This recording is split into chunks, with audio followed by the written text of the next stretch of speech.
We also praise God this morning. We started our baptismal class and we have 13 in attendance. There is another one who was not able to come because of some situation, but maybe next Sunday she will be attending, so that we still challenge those who would like to attend our baptism class.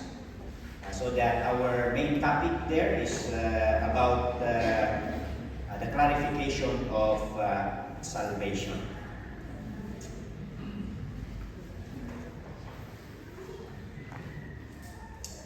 This morning we will be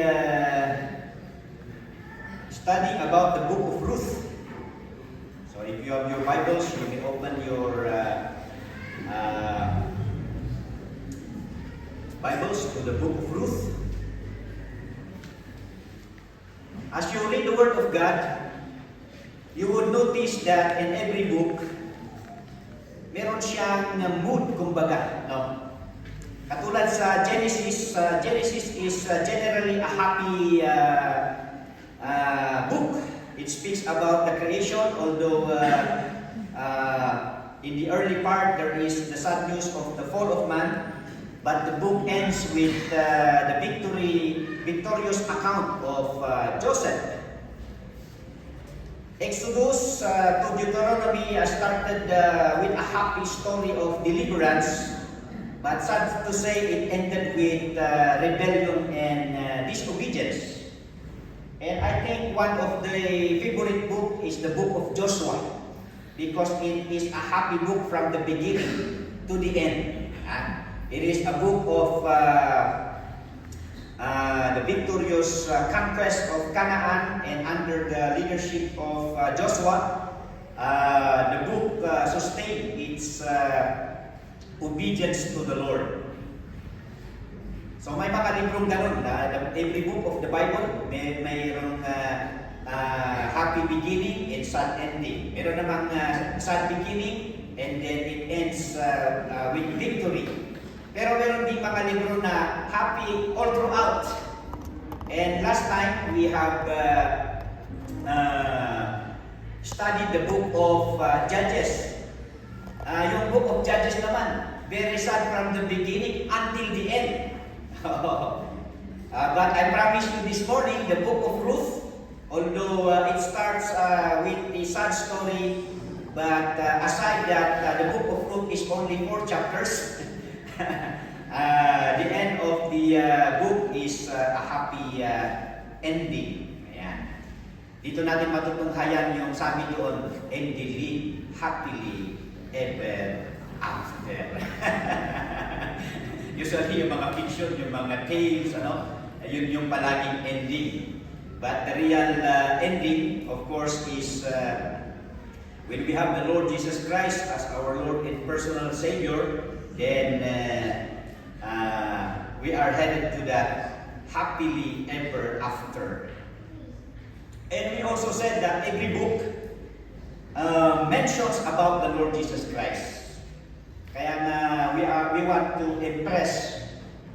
Kung minsan kasi parang ang favorito lang natin na libro is yung the Gospels, Matthew, Mark, Luke, John, because it speaks of the Lord Jesus Christ. But all the books of the Bible, not only as a whole, that the main theme of the Bible is the Lord Jesus Christ, but every book. So that we consider every book as the book of the Lord Jesus Christ, so that when we come to read the Word of God, we always have that joy of studying the Word of God. Okay. So, let's see. Who is the author of the book? Well, hindi nakasulat kung sino ang nagsulat ng Book of Ruth. It's not Ruth herself, but we have an unknown author of the book. Some suggest that the book was originally part of the book of Judges and written around the time of King David. Kasi doon sa Ruth chapter 1 verse 1, now it came to pass in the days when the judges ruled. So the account of Ruth happened during the time of the judges. Okay? And during that time there was a famine in the land. One theory proposes that the book may have been written by a woman, given its female perspective. And of course, the date is just an approximate. We cannot be specific about it. And the name of the book, so that the book of Ruth gets its name from one of its main characters, and a young woman of Moab. Do you remember who was the ascendant of the Moabites? Well, the Moabites were a descendant of Lot. You remember the story of Abraham and Lot when they parted ways. But then Ruth is a descendant of Lot, because after the burning of Sodom and Gomorrah, ano ang nangyari doon? When the angels delivered Lot together with his family, of course, Lot's wife looked back and he turned into a pillar of salt. But then in Genesis 19 to 30 to 35, we would see there, ano ba ang buhay ni Lot after the burning of Sodom and Gomorrah. Yan.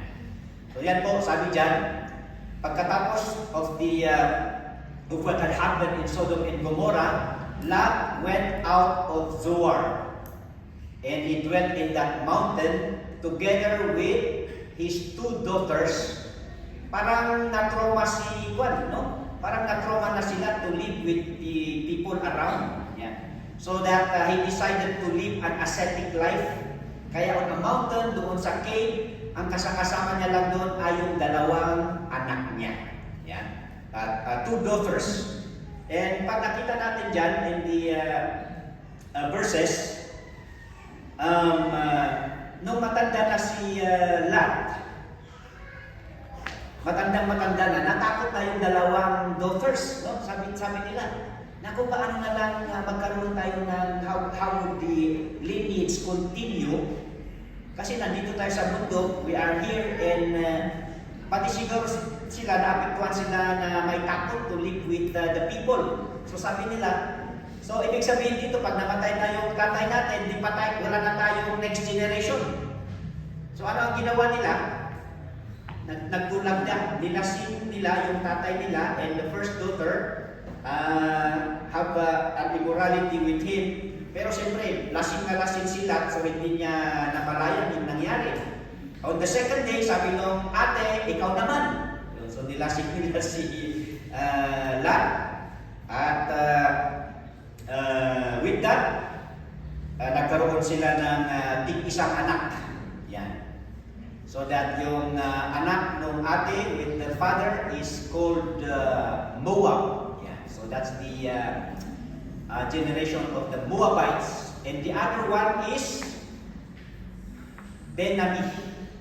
These were the people or the Ammonites. Ito yung mga naging settlers ng Canaan before or during those times. Yan. So Ruth is a descendant of an incestuous relationship. And in the Bible, the names of the daughters of Lot were not mentioned. Wala silang na-mention na pangalan. And even actually the wife of Lot, di ba? Kaya sabi doon sa Luke 17:32, the Lord Jesus Christ, when He was speaking about the second coming, the Lord Jesus Christ said, remember Lot's wife. Yeah.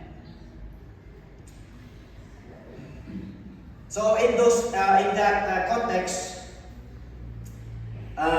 the Lord Jesus Christ is encouraging His audience that in following the Lord, we are to obey straight ahead and not turning back. Diba?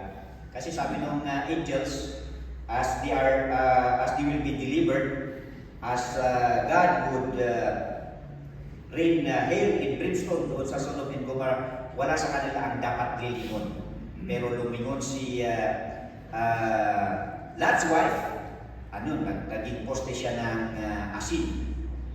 So that as we go along with the book of Ruth, we will also learn this principle that when we follow the Lord, we need to obey straight ahead and no turning back.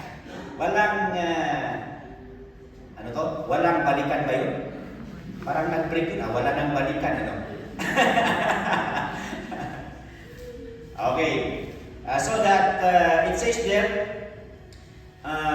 the follow-up of this text, the Lord is saying, because whosoever shall seek to save his life shall lose it, and whosoever shall lose his life shall preserve it.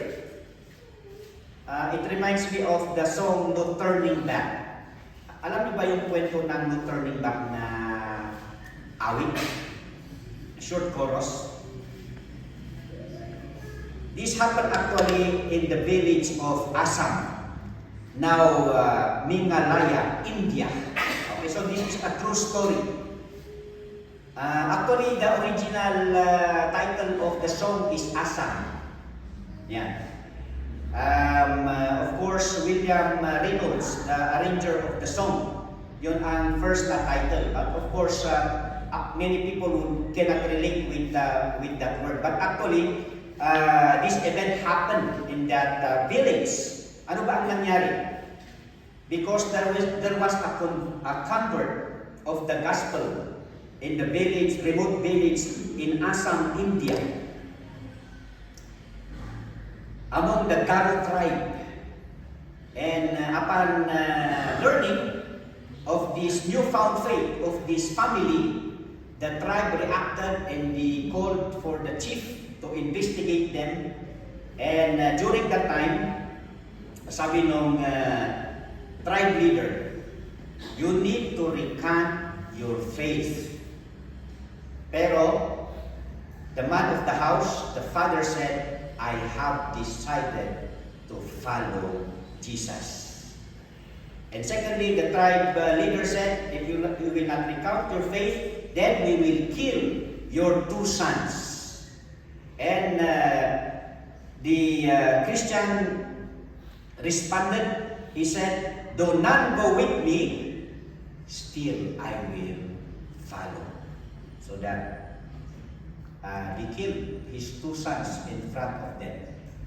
And thirdly, the tribe leader again is convincing him to recant his faith, to save his life. But this new Christian said, the cross before me, the world behind me. And he was killed together with his 2 sons during that time. But you know what? Nagtaka yung mga tribe people.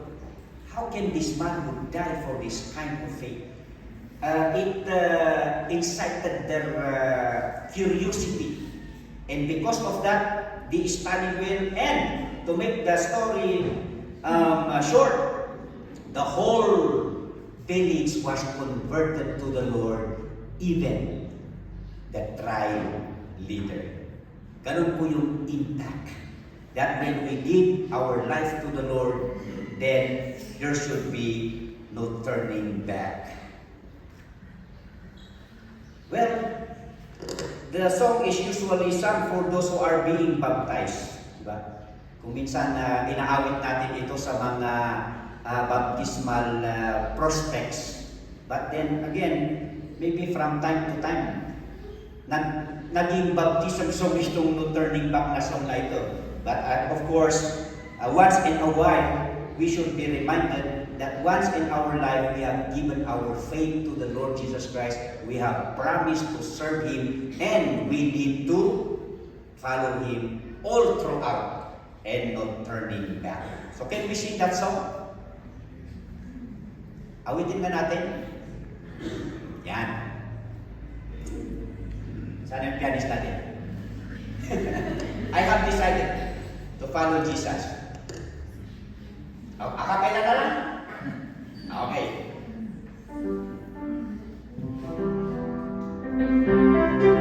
You remember you have committed your life, and especially kada dito'y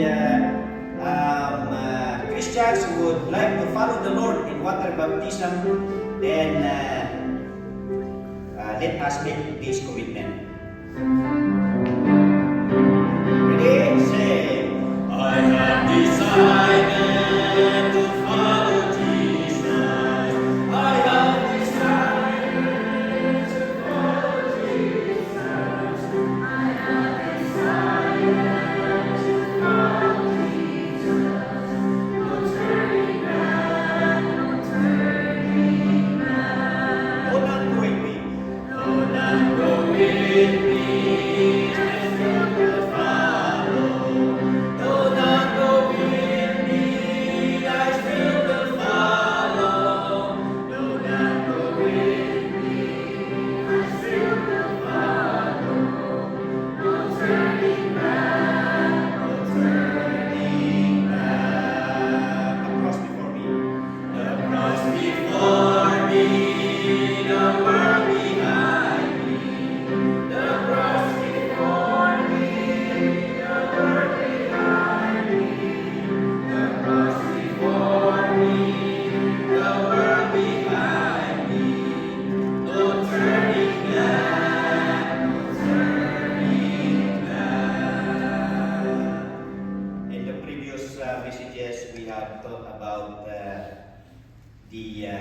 Exhaustion of backsliding, and we are so great among our congregation. There are those who were challenged to stop with their backsliding and commit their life to be faithful to the Lord until He comes back.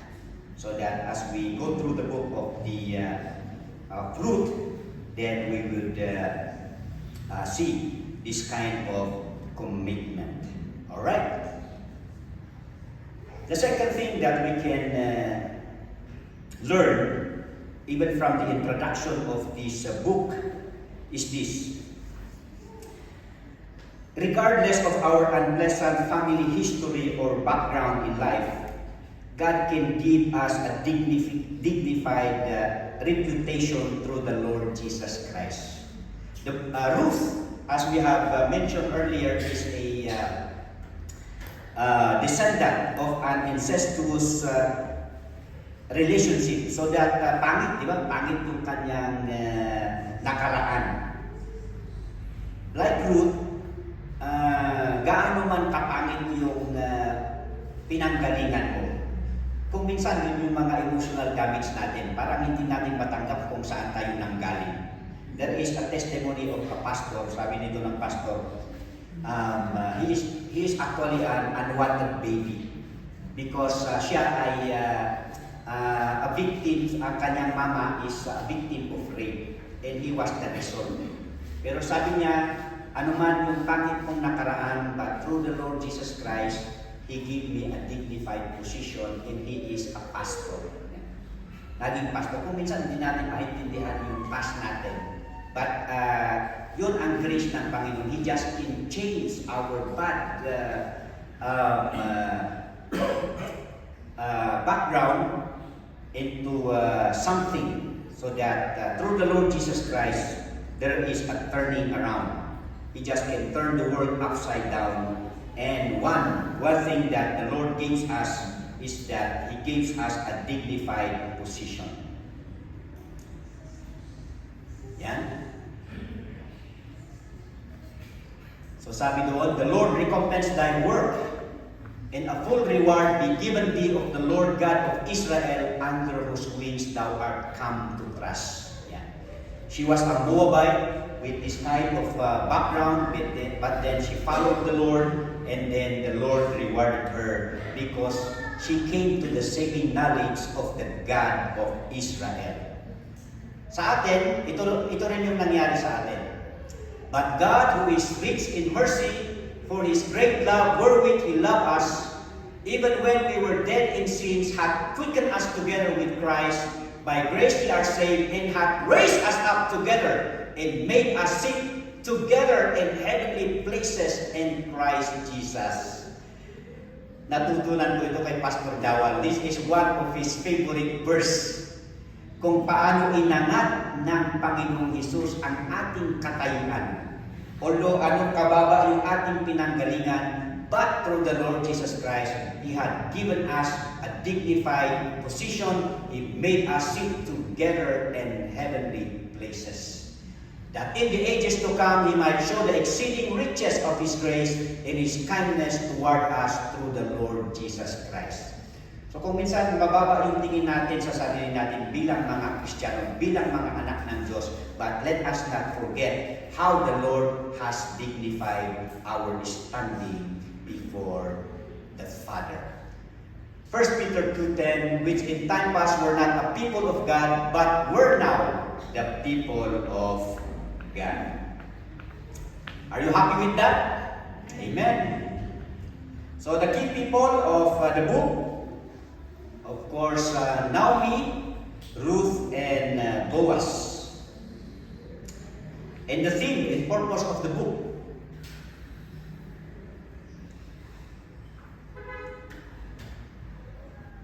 The book of Ruth serves as a positive picture of faith and obedience even when the society around them was failing. Yeah. So basahin nyo ang book of Ruth and you would see there that out of the deterioration of the society or the community, there would still be people who would stand out. Yan. So this book pictures how faith and obedience would stand out. Katulad sa mga nangyayari all around us today. So that it came to pass in the days when the judges ruled. Do you remember doon sa book of Judges, what is the situation during those times? Okay? Di ba magulo? Magulo yung Israel during those times. Because the people during the Judges did which was right in their own eyes. Yan. And there is no direction. Kasi pag meron silang leader, pag namatay yung leader nila, pati rin yung kanilang commitment na mamatay rin. So, yung kanilang dependence ay nakadepende doon sa leader, hindi sa Panginoon. Kaya nga sabi natin, dapat yung ating loyalty, our dependence should not be with our leaders, but with the Lord Himself. Kaya pag nawala yung ating mga leader, patuloy pa rin yung ating katapatan sa paglilingkod sa Panginoon. Amen. And secondly, the book of Ruth shows how such faith and obedience brings blessing. Yeah. Meron at meron pagpapala ang ating katapatan at ang ating pananampalataya sa Panginoon. And then thirdly, the book of Ruth illustrates the truths of the kinsman redeemer. Yan ang isang pag-aaralan natin. Ano ba itong kinsman redeemer? The word kinsman is mentioned 14 times and also the word redeem. So those are the keywords of the book. Kinsman, relative or a close relative. And then another purpose, the book of Ruth also illustrates God's desire to bring the Gentile world into the family of God, not only in the New Testament, but even in the Old Testament. Okay? Ruth, as aforementioned, was not an Israelite. She was a Moabite who became an Israelite because of her faith to the God of Israel. Now, let's go to the outline of the book.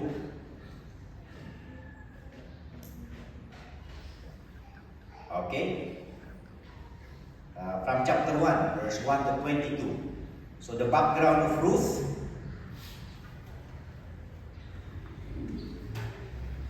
Chapter 1, sa verse 1, ang nangyari dito is ganito. There was a famine in Israel. And because of this famine, itong mag-asawa na si Elimelech at saka si Naomi decided to siguro makipagsapalaran doon sa Moab. Kasama nila yung kanyang dalawang anak, na ang kanilang dalawang anak ay si Malon at saka si Chilion or Chilion. Yan. And then nandun na sila sa Moab, namatay si Elimelech. At nung namatay si Elimelech, nakapag-asawa si Malon at Kilion ng taga-roon sa Moab. At ang kanilang asawa ay si Orpha at saka si Ruth. Yan. And not very long, namatay si Malon at saka si Kilion or Chilion. Puro lalaki ang namamatay, ano? Bakit kaya nauuna ang mga lalaking mamatay? Ganun ba yun? Well, hindi naman absolute na lalaki talaga ang maunang mamatay, ano? Pero siguro doon sa context natin, siguro sa hirap ng buhay. Siyempre, during those times, ang mga lalaki, they always serve as the breadwinner, di ba? Breadwinner, and usually ang mga women, they serve as the housekeeper. So ang gumagawa talaga ng mahirap na trabaho, and ang trabaho doon is labor. And remember, this is a famine. So siguro because of the hardship, the difficulty of life, this is the very reason kung bakit napaagang namatay itong mga lalaking ito. So that nung namatay yung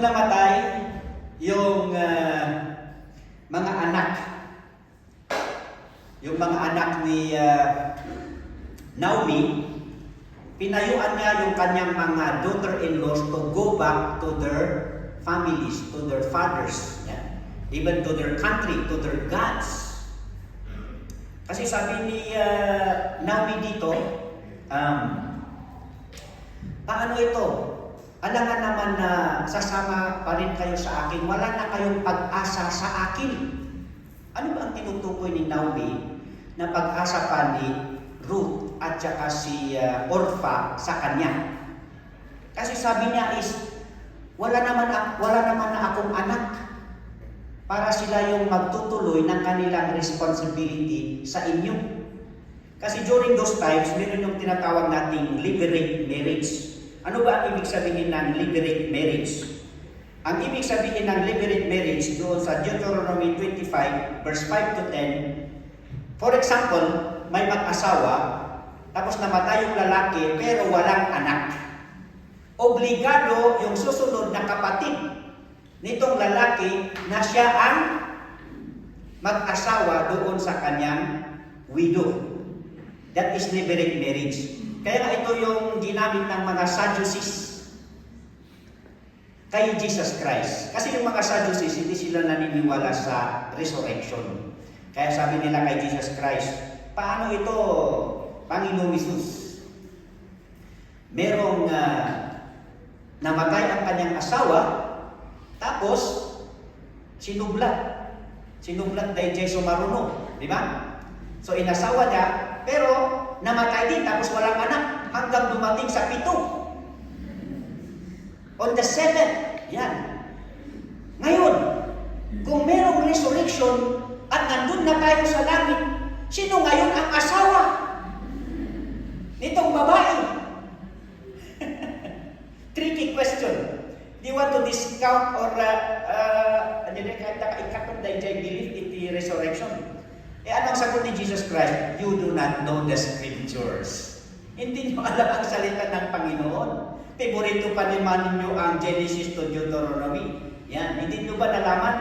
Nasabi doon that God is the God of Abraham, Jacob, and Isaac. Meaning to say, kahit na namatay physically na sina Isaac, Jacob, and Abraham, they're still with the Lord.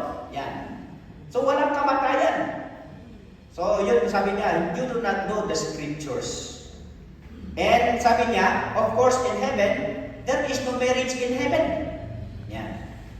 So kayo na wala pang asawa, maghanap na kayo kasi wala nang marriage sa langit. No? Pero yun ito yung ginamit nila. Na pag namatay yung, pero this pertains doon sa widow na walang anak. And the very purpose of that is that para maituloy the lineage, the name and the dignity of the family. Kaya meron silang practice na ganito. So that, sabi ni Naomi, wala kayong pag-asa sa akin. Wala na akong mas batang anak at hindi naman ako buntis.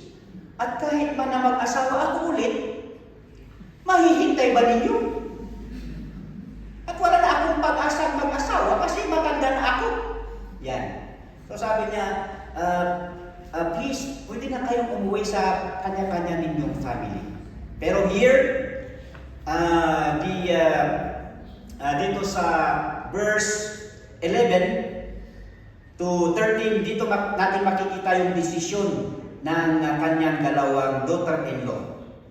Verse 11, and now he said, turn again, my daughters, why will ye go with me? Are there yet any more sons in my womb, that they may be your husbands? Turn again, my daughters, go your way, for I am too old to have an husband.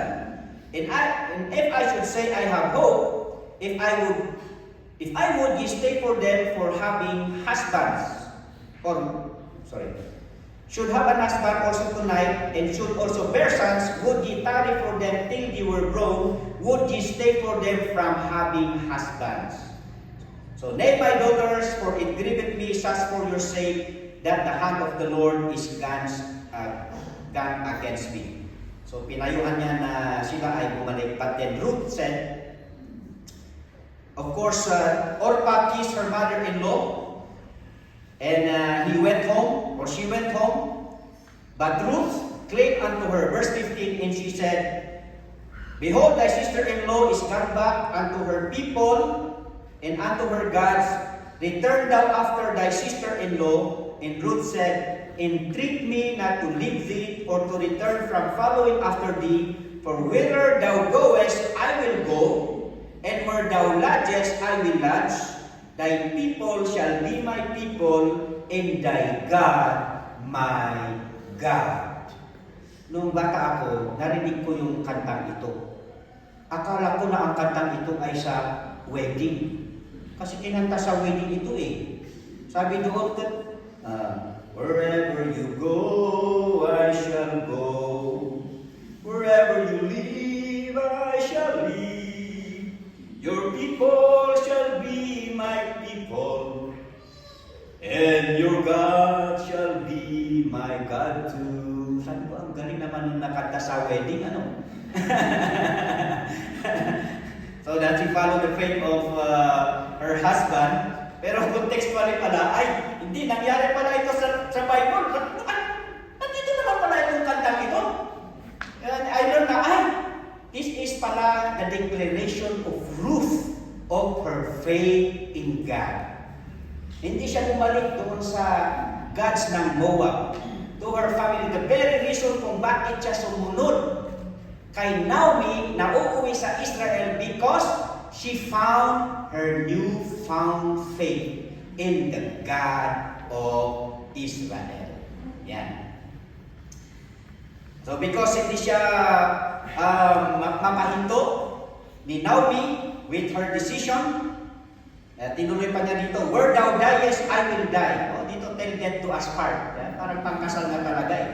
Where thou diest will I die, and there will I be buried. The Lord do so to me, and more also, if aught but death part thee and me. Walang magpapahiwalay sa atin, kamatayan lamang. So when she saw that she was steadfastly minded to go with her, then she left speaking unto her. To make the story short, sumama siya doon sa pagbabalik ni Naomi doon sa Israel. So that's their arrival in Bethlehem. So nandun na sila sa Israel. Of course, they are both widows. At of course, during those time, being a widow is so difficult. Kasi housekeeper ka lang eh. So pag namatay yung asawa mo, pahirapan yung buhay. Kaya nga sabi sa Book of James ba yun? That pure religion is visiting the widows, di ba? And keeping yourself unspotted from the world. Ayan. So that we meet, even in the early times, the church in the early times has a specific ministry to help the widows because of their difficult situation when they lost their breadwinner. So that the reaping rights of Ruth. Merong ugali ang Israel noon. This speaks of the first fruit, the main harvest, and the gleanings. Yan. No, ada timulada, of course, yung unang harvest, they give that to the Lord. Yan. They give that as an offering to the Lord. That's the principle of first fruit. And the main harvest comes, and after the main harvest, ito yung gleaning. Ano ba Ilocano ni gleaning? Yan. Nung nagpas ti harvest, kas lang na mapan ko kititan, o damay lang tinabati, lagi natin na isupay, sayang. Yan.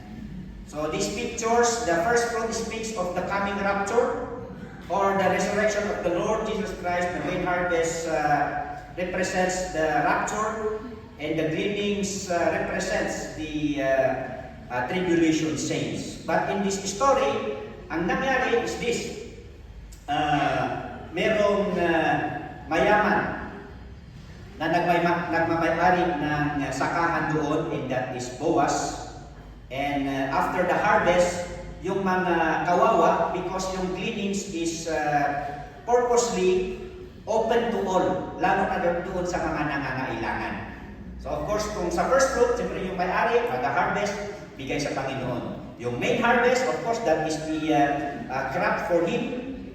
At saka yung mga naiwan, then the owner can get some, but it is open to those who want to have something, lalo na doon sa mga kawawa. So this is the opportunity, the right for Naomi and Ruth to have a part of these gleanings for their survival. And during the gleaning, napansin ni Boaz itong stranger. Na-curious siya, bakit sino ba itong kasama natin dito? Gleaning with us. And then they reported to him na ito yung daughter-in-law ni Naomi. So that Boaz approached her, and sabi niya kay Ruth, well, you can have something more, and I will tell my men not to do such bad things to you. And then pagkailangan mo ng tubig, just feel at home. So we could see here Boaz being so generous to this woman. At sabi ni Ruth sa kanya, she was so grateful. And then she asked him why Boaz was so accommodating and very kind to him.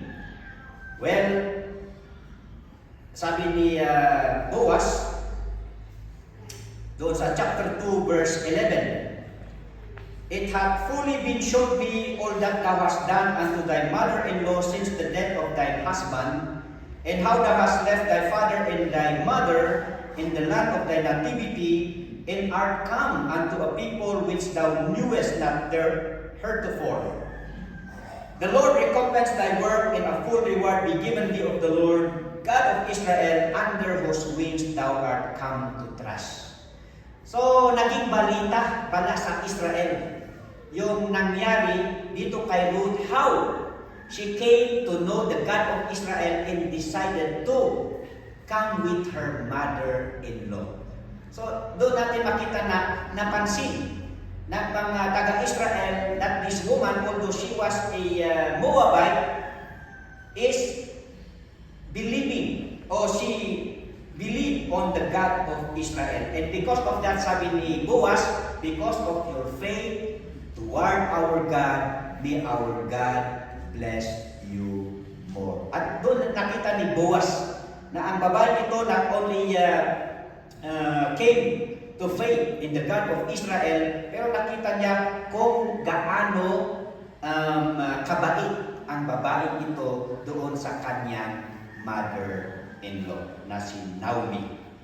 And when we come to chapter 3, verse 11, it says, "Therefore all the city of my people doth know that thou art a virtuous woman."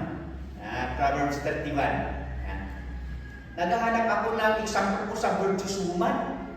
Nandito pala. Kaya if meron akong invitation ulit to speak of a virtuous woman, nandito pala sa Bible, si Ruth. Yeah? For all the city of my people don't know that thou art a virtuous woman. The whole city knew about you. Not only that you are a follower of the Lord, but we can see your faith in the way you live. So, na-bless. Because of this na na-bless si Boaz sa testimony ng babae ito so that Boaz acted kindly dito kay Ruth. So that was the result of her gleaning. And of course, Ruth was so happy to share this kindness shown by Boaz to her. And then next, the request of Ruth. Although this request was suggested by Naomi, dito natin maintindihan yung kinsman redeemer.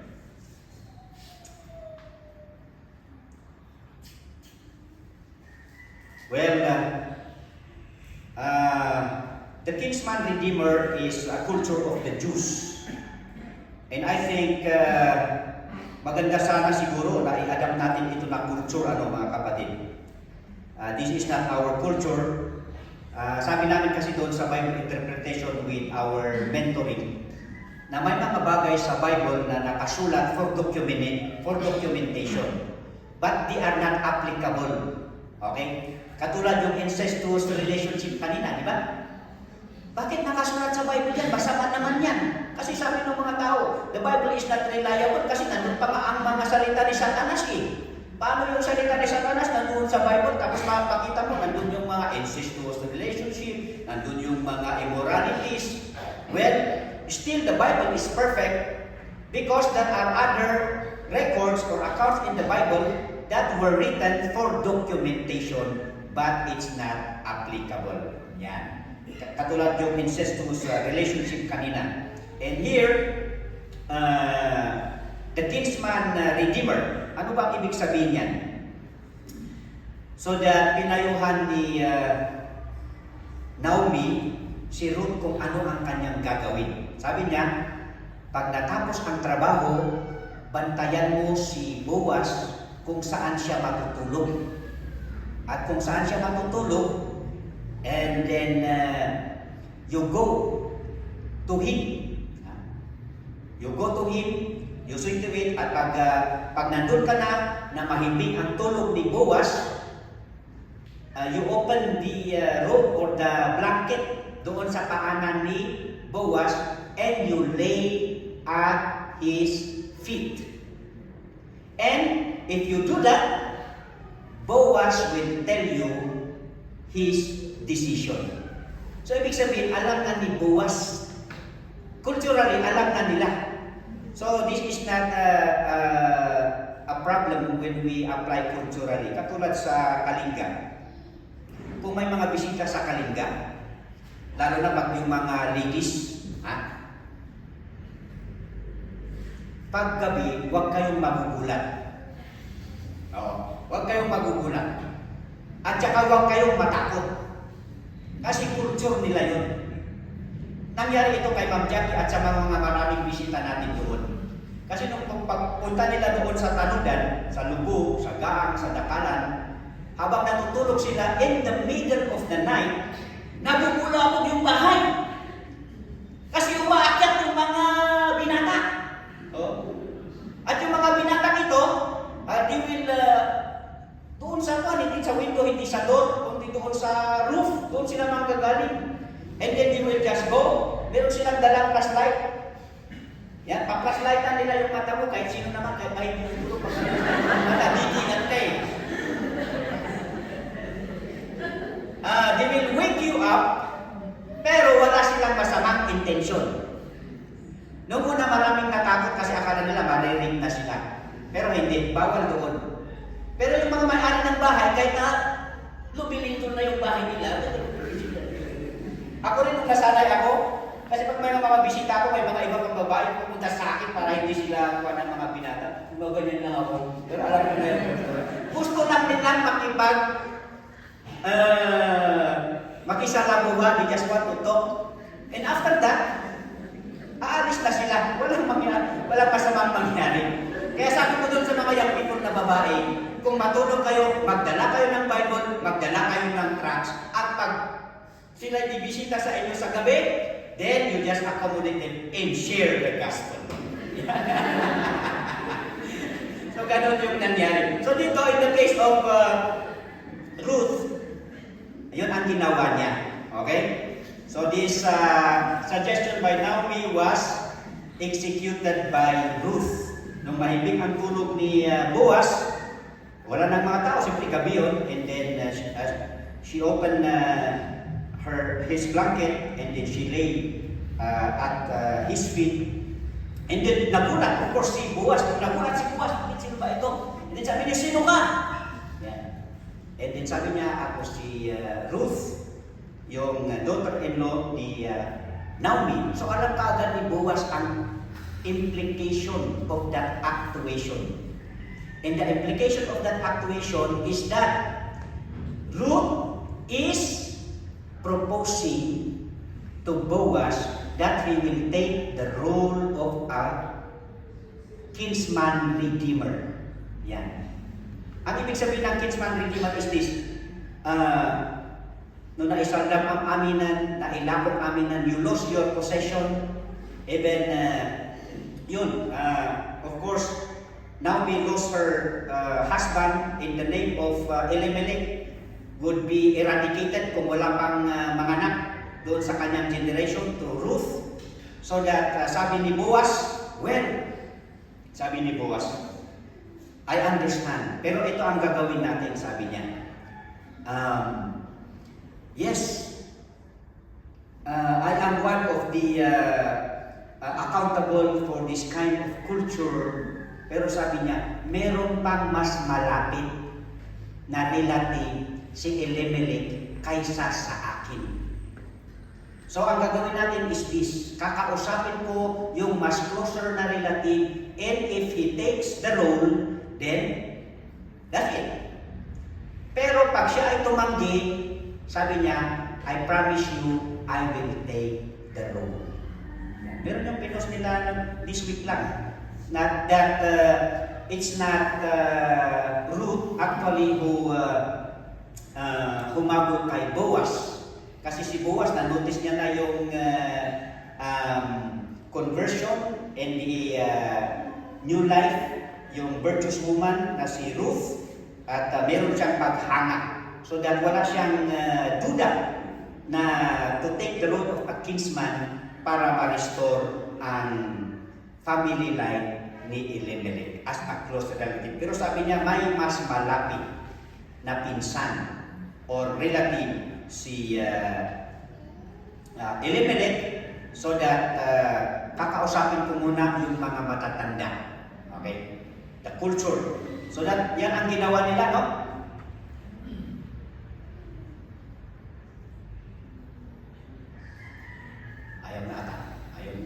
So Boaz agreed to that proposal, but with this condition. And after all, Boaz did his part. So kinausap niya ngayon yung mga leaders of the community, and during the conversation, this close relative was not interested. She was not interested. And because of that, Boaz decided to take the role of a kinsman redeemer.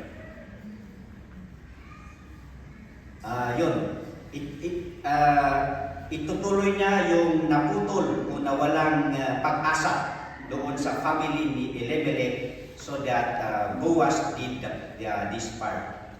Ano ba ang mga role ng kinsman redeemer? Di ba sa culture natin nawawala yung for example, may mga ibang kapatid na binibenta nila yung kanilang mga lupain, pag-aari. Pero tradisyon natin, mga Igorot, bago mo ibenta sa iba, dapat sabihan mo muna yung family member mo, no?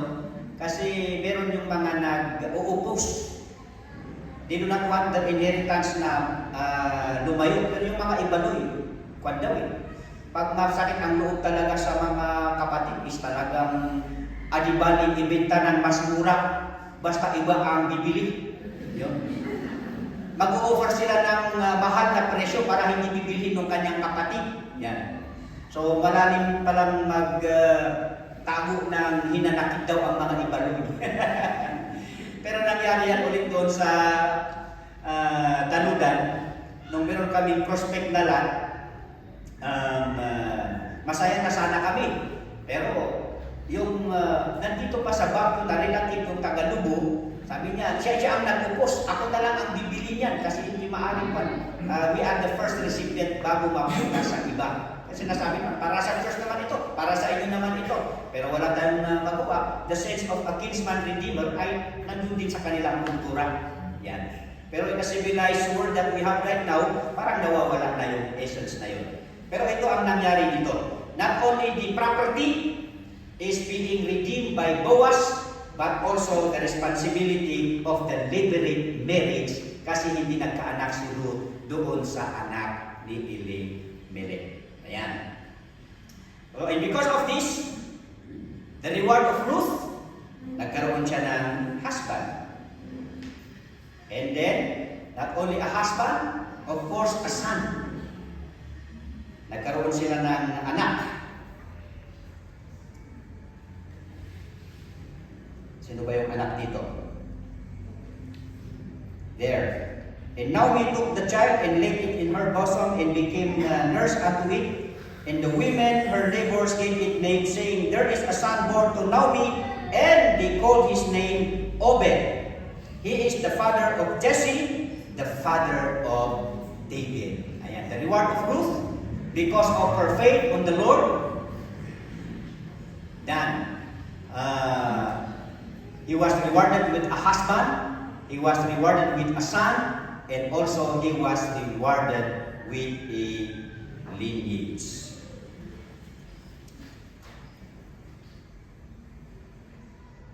Sino ba ti kwa dito? Naging balong maawan ti anak na.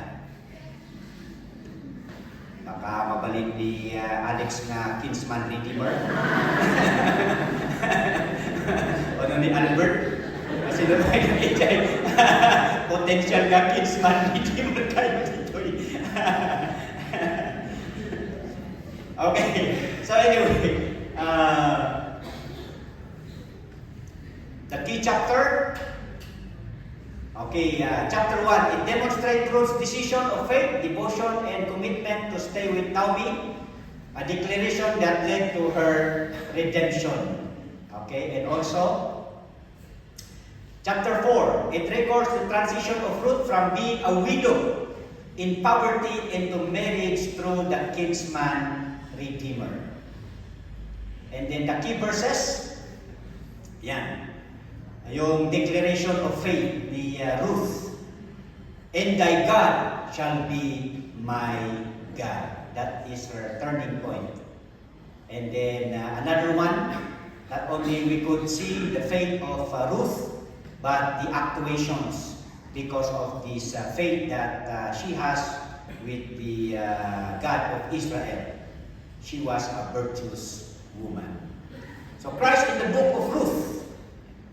So this is how the Lord is presented in the book of Ruth. He is actually presented as a kinsman redeemer. Ayan. So in the Old Testament, if a person or a state were sold into bondage, they could be redeemed if certain requirements were met by what is called the kinsman redeemer or goel, meaning close relative. This is a perfect illustration of the redemptive work of the Savior. The close relative must then be, number one, be a blood relative. Yeah. A kinsman of those he redeemed. Yan. So the levirate marriage is one among the redemption done by the kinsman, and also the properties.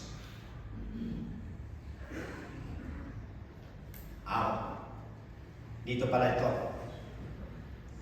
Doon sa levirate marriage, for example, yung, di ba namatay yung lalaki?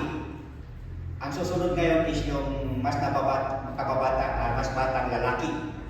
Ngayon, pag itong lalaking ito ay tumanggi, mayroong punishment. Yan. So mahirap palang tumanggi dito sa levirate marriage. Ayan. Ano ang gagawin dito according to the text doon sa Deuteronomy 25? Ang gagawin dito is, kung ayaw nito ng lalaki to stand for his dead brother, yung babae in front of the judges, in front of the community, ay tatanggalin niya yung sapatos nitong lalaki.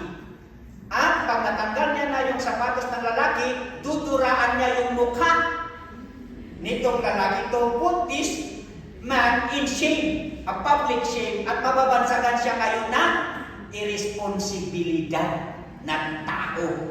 Yan. So, ang ceremony ito ay tinatawag na Haliza ceremony. An act of public shame to a brother-in-law who failed to fulfill his family duty to continue the dignity of a brother's widow. Salamat na lang at hindi natin kultura ito. Yan. Kasi baka ayaw ko ito, mapahamak ka pa doon.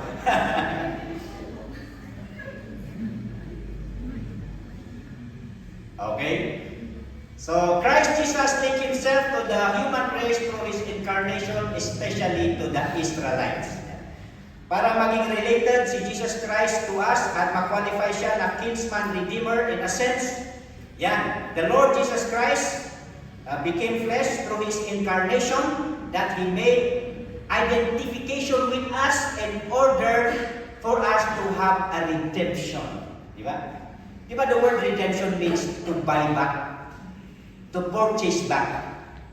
Yan. Para the Lord Jesus Christ will purchase us back to redeem us so that through incarnation that He was identified with us, and through that He acted as qualified being our kinsman redeemer. Yan.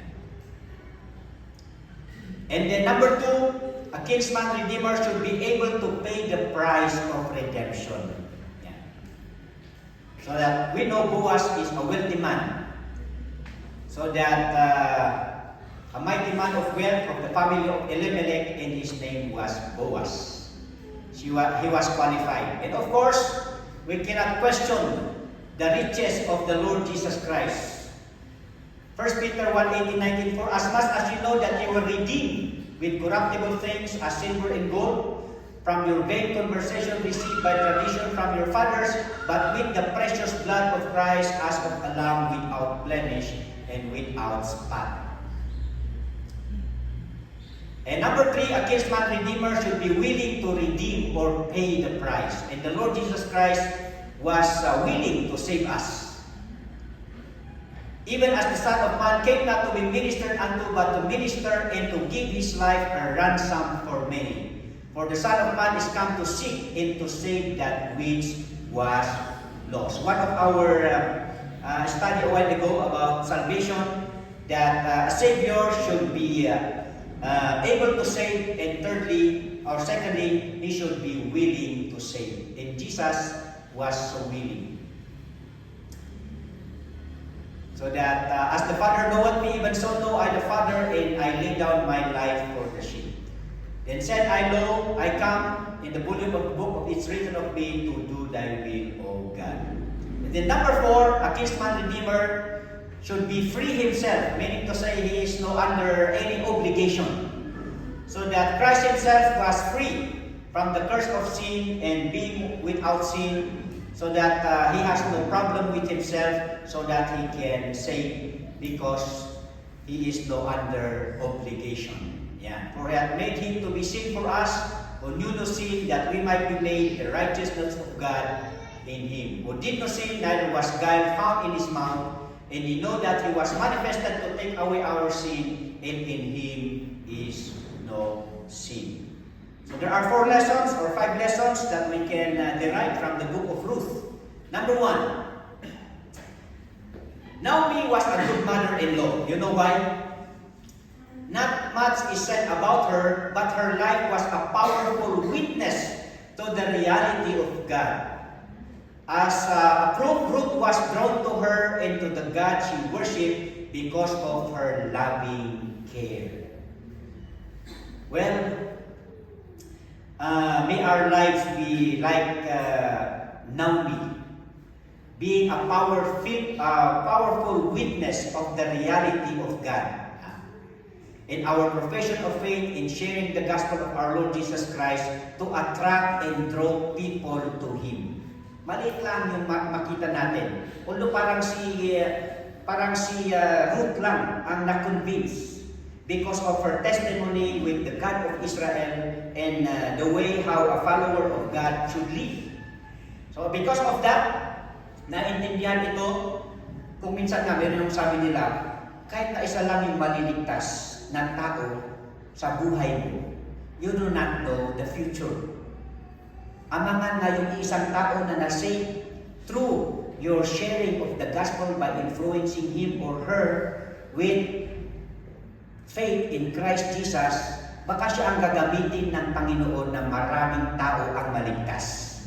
At sa karaming tao maligtas sa buhay nito na iyong na-influensyahan sa pananampalataya, meron ka raw dividendo. And there are a lot of stories with great evangelists na napakasimpleng tao yung mga nag-influence sa kanila. Sino ba yan? I think Charles Spurgeon. Si Charles Spurgeon, siya lang ay naglalakad sa kalye, and then dahil wala siya, boring siya, wala siyang magawa, pumunta siya sa simbahan. Pagpunta siya sa simbahan, mga senior citizen lamang yung mga nagpe-prayer meeting. And then umupo lang siya doon sa balcony. Oo, nung nag-preach na yung matanda, sabi ng matanda, You gentleman there! Yan. Challenge niya siya. What are you doing? When you come to the saving knowledge of the Lord Jesus Christ and by them, that man was convicted. He gave his life and this man became the prince of preachers. And there are a lot of testimonies like that. Katulad nito si Naomi, ang kanya lang na-influensyahan doon sa Moab is Ruth. But through Ruth, then, nagkaroon ito ng magandang buhay mananampalataya. And through her, ay nagkaroon ng kingly line ang Panginoon Jesus through His grandson, David. Yeah. Number 2.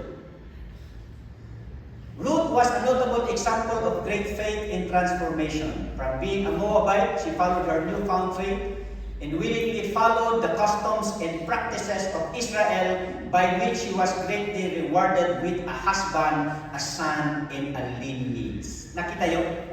The transformation.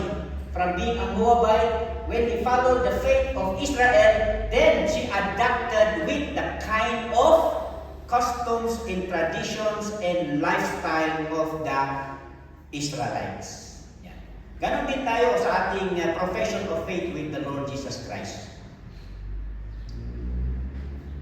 In our faith in Christ, we have a new design of life that we must follow in order to be blessed by the Lord. Of course, Ruth did not remain in her belief of the gods of the Moabites and the actuations of being a Moabite. But her conversion is not only a conversion of faith, but also a conversion of her life. So ganun tayo mga kapatid. When we come to the saving knowledge of the Lord Jesus Christ, then God has designed something for us to follow in our daily life.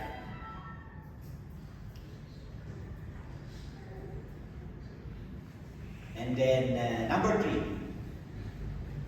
This book of Ruth was another evidence of God's desire to bring the Gentile world into the family of God, even in the Old Testament. Kasi akala natin, ang Old Testament is puro chosen people, the Israelite. Yeah? They are the main character.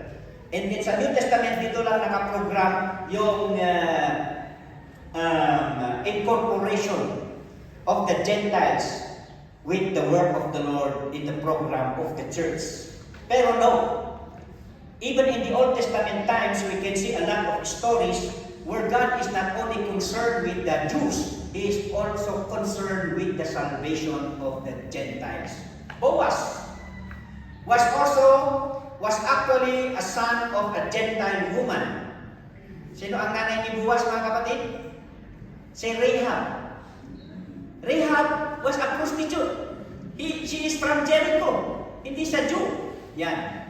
But then because Rahab believed on the God of Israel, she requested that she will be spared from the Israelites when they attacked Jericho. And because of that, they were saved in that attack. And after all, this prostitute followed not only the God of Israel, even the lifestyle of the Israelites. She was married to Salmon. Ayun. May Salmon sa Tinas Nutye. So that Boaz was actually a son of Rahab from Jericho. And because of that, she was also converted sakbay kini Ruth, and she married Salmon.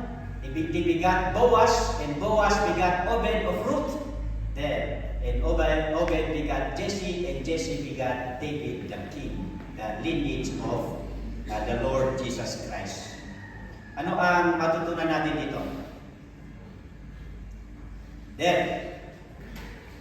This is another example. Notwithstanding of your dark past and correlations, God can save you, make you a child of God, and integrate you into His plans and purposes through the Lord Jesus Christ. Not only He gives you a dignified position. Remember a while ago, Ruth was a product of an incestuous relationship, but because of the Lord, she received a dignified position. And of course, the story of Rahab also, they are Gentile women. But because of their conversion to the Lord, then they were incorporated to the plans of the Lord.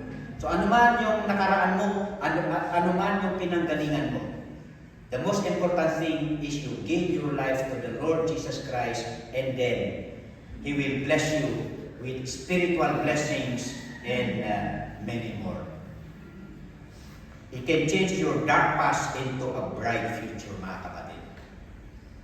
And then lastly,